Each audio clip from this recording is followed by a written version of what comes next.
नमस्कार। जय तंत्र मंत्र केंद्र में मैं आप सबका हार्दिक स्वागत एवं अभिनंदन करता हूं।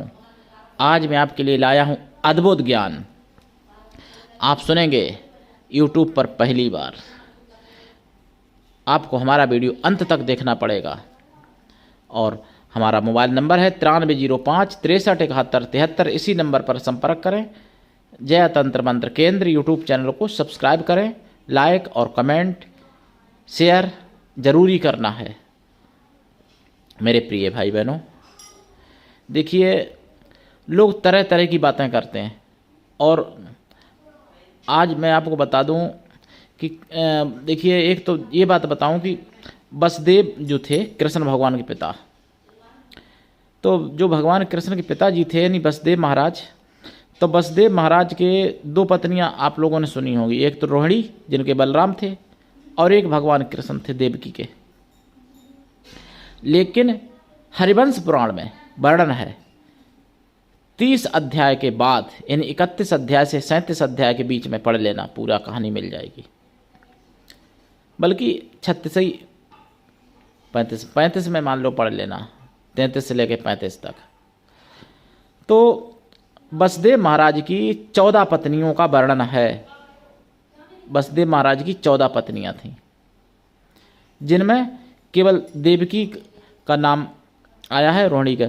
देवक जो थे, देवक की 7 कन्याएं जो थीं, वो वसुदेव जी को देवक ने ही अपनी 7 कन्याएं ब्याही थी। उनमें ही से एक देवकी भी हैं।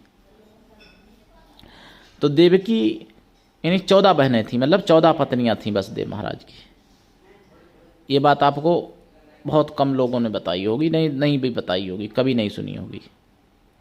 और दूसरी चीज़ मैं आपको बता दूं, एक आजकल मैंने बताया कि मुगलिया शासन में बहुत सी किताबें नष्ट कर दी गई और बहुत सी किताबों में जो बिकाऊ पंडित थे उन्होंने हेर फेर करके लिख दिया और वही चीज़ें फिर हमारे ऊपर आज थोपी जाती हैं।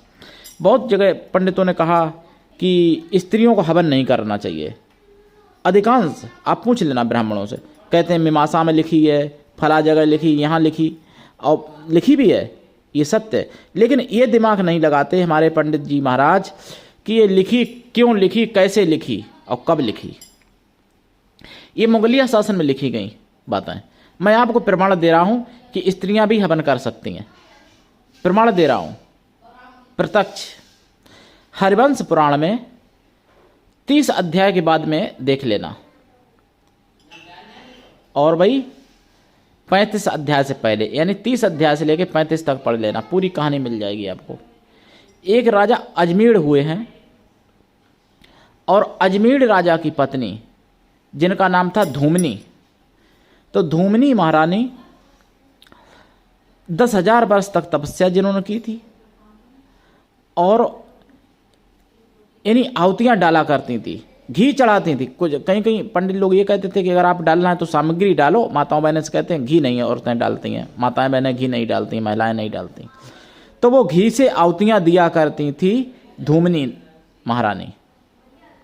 उन्होंने 10,000 वर्ष तक तपस्या की थी और हवन करती थी नित्य। तो जब धूमनी महारानी आहुति डालती थी तो ये सोचिए उनके जो कुल गुरु रहे होंगे वो आज के ब्राह्मणों से तो ज़्यादा विद्वान होंगे ही।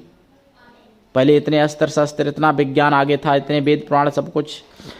आयुर्वेदिक में ऐसी सी चिकित्साएँ थीं कि स्पर्श चिकित्सा तक थी हमारे उस समय भारत में, जो कि केवल स्पर्श करके रोगों को ठीक किया जा सकता था मात्र। आज प्राय स्पर्श चिकित्सा तो लुप्त ही हो गई है। तो पहले जितना विज्ञान था उतना तो अभी है भी नहीं और हो भी नहीं पाएगा पूरे कलयुग में। तो पहले के कुलगुरु जो थे उनके धूमनी महारानी के, वो आज के ब्राह्मणों से तो ज़्यादा विद्वान होंगे।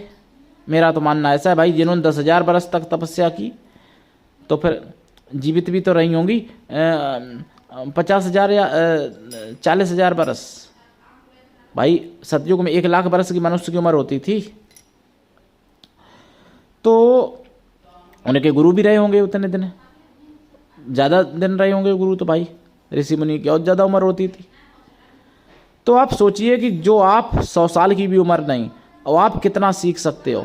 ऐसे से हमारे कई ऋषि मुनि हुए हैं जिनको 4 वेद, 6 शास्त्र, 18 पुराण, सभी कुछ कंठस्थ याद था, पूरा यानी कंठस्थ था। तो जब इतना, तो आजकल कोई एक वेद भी पूरा नहीं पढ़ पाता है, बस उतना ही पढ़ते हैं जितने में उनकी रोटी चल सके बस। तो इसलिए मेरे पंडित जी महाराजों जितने हैं, ब्राह्मणों के चरणों में कोटि कोटि प्रणाम। मैं निवेदन करके ये कह रहा हूँ कि ऐसा ना कहें, माताओं बहनों को भी हवन करने का अधिकार है, और हवन माताएं बहनें पहले भी करती थी, कौशल्या माता भी हवन किया करती थी। तो इसलिए मैं ये भ्रम दूर करना चाहता हूँ, इसलिए मैं आपको ये जानकारी दे रहा हूँ। और माताओं बहनों को भी नहीं सोचना चाहिए, क्योंकि हवन पहले माताएं बहनें करती थी, जो हमारी आपकी पूर्वज माताएं बहनें थीं। तो फिर अब क्यों नहीं कर सकती हैं भाई? हाँ, रजो धर्म जब हो माताओं बहनों का, तब हवन नहीं करना चाहिए उतने दिन तक, या पूजा पाठ उतने दिन तक वर्जित रहती है। पवित्र पूजा पाठ जो होती है माताओं बहनों का, जब रजो धर्म होता है जितने दिन, और शुद्ध हो जाएं सिर धुलने के बाद में पूजा पाठ कर सकती हैं माताएं बहनें। और कुछ ऐसी भी पूजा होती हैं, साधनाएं होती हैं जो रजो धर्म में भी चलती रहती हैं। अगर आपने कोई साधना तपस्या शुरू कर दी कि इतने दिन करना, या इतने महीना करना, इतनी साल करना, संकल्प कर लेके, तो उसमें फिर रजो धर्म में भी आप नहीं रुकोगी साधना पूजा में। लेकिन हवन आहुति नहीं डालनी चाहिए, वो अपनी जोड़ते रहो। रजो धर्म जब पूरा हो जाए तो उसके बाद में अपना डालो, शुद्ध होने के बाद उतनी एक्स्ट्रा डालो, उतने दिन की इकट्ठी, वो हो सकता है।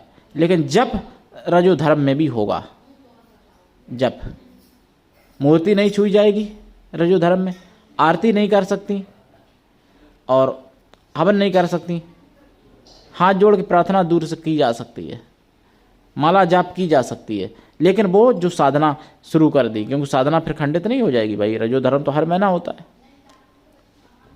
तो देखिए, मैं ब्राह्मणों को उनके चरणों में कोटि कोटि प्रणाम करके कह रहा हूँ कि माताएं बहनें कहीं पर भी पुरुषों से कम नहीं है, बल्कि पुरुषों से ज़्यादा सम्माननीय हैं माताएं बहनें।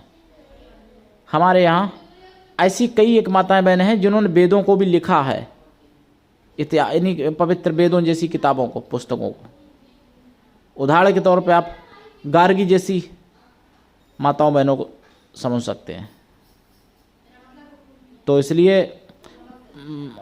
अल्प ज्ञान जहर से भी ज़्यादा घातक होता है। फिर दूसरी बात, माताओं बहनों के लिए अगर ऐसी बात बोलेंगे हम, तो माताओं बहनों के मन में एक गलत अर्थ जाएगा, और असत्य भी है। माताएं बहनें पुरुषों से ज़्यादा सम्माननीय हैं, पुरुषों से ज़्यादा योग्यता रखती हैं, और आज भी माताएं बहनें पुरुषों से ज़्यादा पवित्र होती हैं। आज भी पुरुष ऐसे आपको लगभग सभी मिल जाएंगे, कोई हमारे जैसा पागल हो बात अलग है, नहीं तो सभी मिलेंगे ऐसे जो कि गाली बकते हैं बात बात में।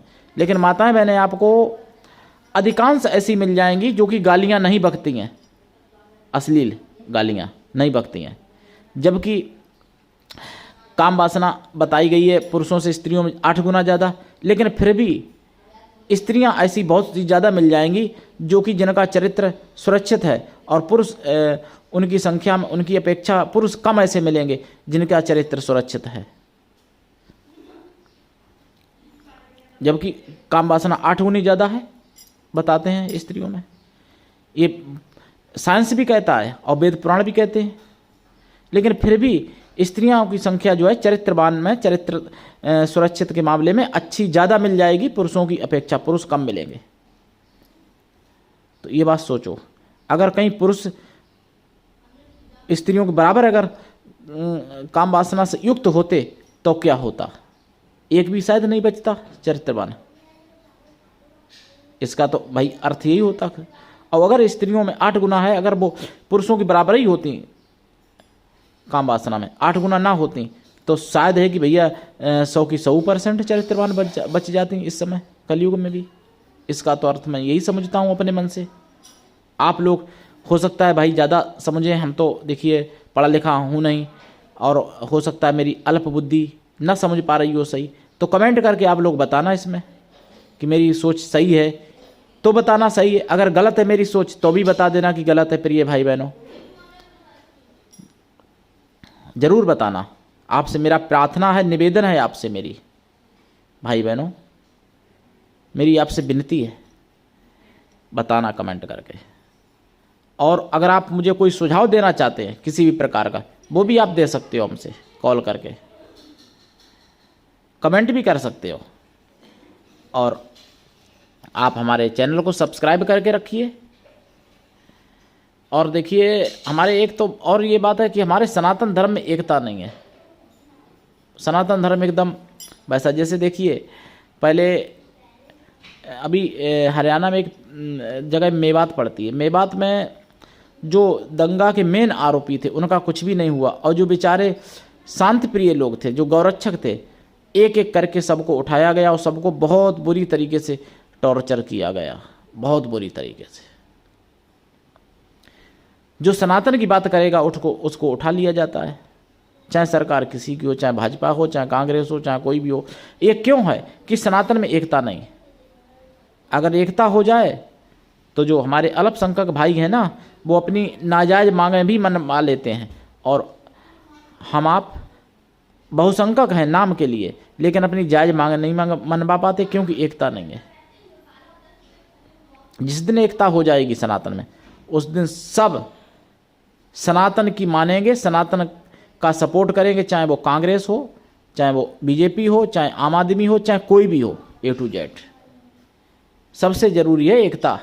सरकारों को दोष मत दो, सरकारों को मत कोसो। सरकारों को कोसते रहोगे तो उससे कुछ नहीं होने वाला भाई, ये बात आप समझ लो। सरकारों को कोसने से कुछ नहीं होगा। सरकारें तो आएंगी चली जाएंगी, उससे क्या। मेरे प्रिय भाई बहनों, आज के लिए इतना ही। धन्यवाद। जय श्री राम, जय श्री कृष्णा।